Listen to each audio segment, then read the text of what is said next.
Bismillahirrahmanirrahim. Assalamualaikum warahmatullahi wabarakatuh. Alhamdulillah. Alhamdulillahillazi ahyal quluba bin nuril iman wa zayyanal arwaha bihil yatir irfan wa antaqal alsuna bi kalimatil hikmati wal bayan. Wa nusalli wa nusallimu ala sayyidina wa maulana Muhammad sallallahu alaihi wasallam, nabi rahmah wa imamil hikmah wala alihi washabihi ulit tuqa wal wafa wa man tabi'ahum bisanin ila yaumil liqa, amma ba'du.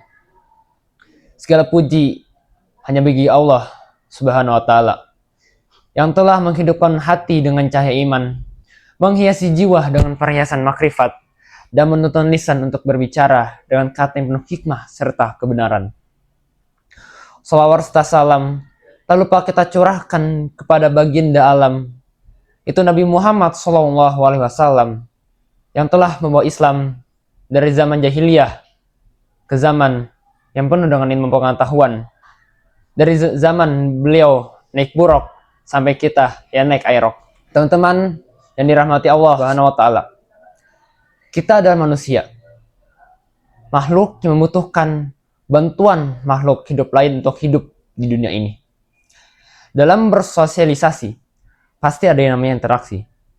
Semakin kita lama berinteraksi dengan orang lain, kita akan menemukan orang-orang yang satu frekuensi dengan kita, orang-orang yang cocok dengan kita, yang lantas membuat yang namanya persahabatan.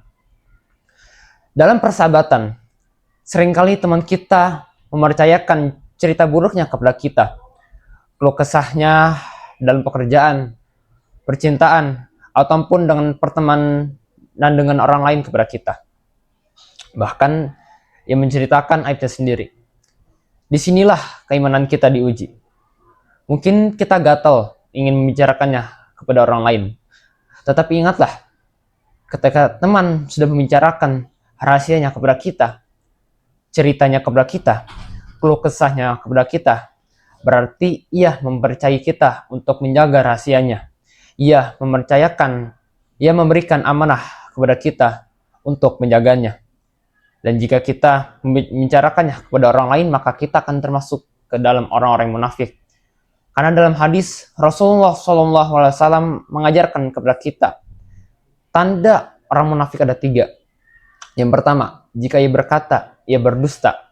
Yang kedua, jika ia berjanji, ia mengingkari. Dan ketiga, yang terakhir, jika ia diberi amanah, ia melanggarnya. Sekarang juga ketika kita ingin memilih teman, kita seringkali memilih teman berdasarkan harta, berdasarkan fisiknya, berdasarkan rupanya, ataupun berdasarkan terkenal atau tidaknya.